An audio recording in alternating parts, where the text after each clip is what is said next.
holder who's younger, fresher, and physically larger. Tyson, who's experienced aging as a fighter firsthand, knows the toll it takes and isn't throwing out compliments lightly, insisting that Pacquiao's comeback isn't for vanity, but a real challenge, as Pacquiao always said he would only return if he could compete at the top level, and choosing to fight Barrios rather than a YouTuber or a retired fighter reflects genuine intent to win and exploit potential weaknesses, with Paulie Malignaggi backing that sentiment, stating he believes this is a winnable fight for Pacquiao, since Barrios is the weakest link among current title holders, noting that even a 70–80% version of Pacquiao might be enough to win if his legs and timing hold up. While former opponent Chris Algieri said this doesn't look like an exhibition Manny, but resembles the version he fought in 2014, praising Pacquiao's speed, intelligence, and ability to control space, qualities that might still carry him through, especially against Barrios, who was previously dropped by Gervonta Davis and underperformed when he won his current title. Despite that, some critics argue this fight is disrespectful to active contenders waiting in line, questioning why Pacquiao, who hasn't fought since losing to Yordenis Ugas in 2021, should get a title shot. But others, including Tyson and even Teddy Atlas, who's wary of the dangers for aging fighters, acknowledge that Pacquiao's legacy, accomplishments, and love for the sport make his return both compelling and risky, as Atlas warns that mitt work doesn't reflect what happens after 6 rounds.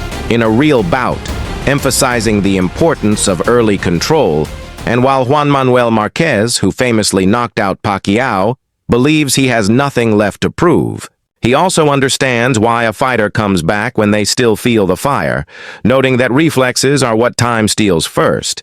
And Ricky Hatton echoed concerns about the fairness of allowing a legendary name to leapfrog rankings, criticizing boxing's willingness to grant title opportunities based on fame, not merit, while others see Pacquiao's underdog status as part of what makes the bout intriguing, since he never relied on size but on angles, speed, and movement, tools that, if still 80% intact, could expose Barrios' lack of elite footwork and defensive instincts.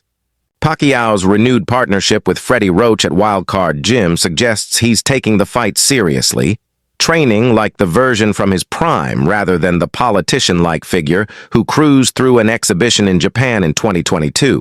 And Roach has confirmed Manny's footwork and speed are looking sharp in camp, with this return serving not as a comeback tour but a single defining challenge to claim one last title and break his own record as the oldest welterweight champion, though critics say it undermines active fighters like Jaron Ennis, questioning why Barrios is facing a retired legend rather than a top contender, accusing the WBC of prioritizing headlines and pay-per-view potential over integrity, but others argue that Pacquiao, with 72 pro fights and victories across 8 divisions, has earned the right to choose his exit on his terms.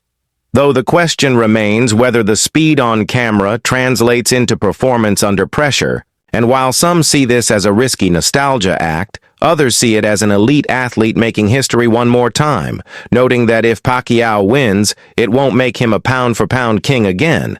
But it will affirm that he didn't retire because he had to, rather because he chose to, and now he's choosing to fight again, knowing the dangers and embracing them anyway, with Tyson saying simply, "He's still got it." And Atlas reminding us that boxing doesn't care about legacies when the punches start flying, warning that Pacquiao is now in a room where he's 46, with 72 wars behind him, trying to reclaim a piece of glory in a sport that offers no forgiveness. And while opinions are deeply divided, the upcoming fight on July 19th isn't just about one more belt, it's about testing whether greatness can momentarily overpower time. Thanks for watching this episode of Boxing Battleground. If you enjoyed the breakdown, the analysis, or just love the raw intensity of the sport as much as we do, don't forget to hit that like button. It really helps us grow and bring more top-tier boxing content to fans like you.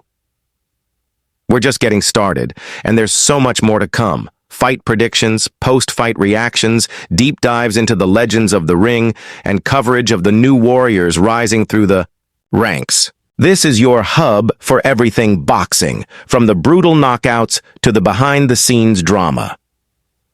So, if you haven't already, make sure to smash that subscribe button and join the Boxing Battleground family. And hey, don't just subscribe, tap that notification bell so you're always first to catch our latest uploads.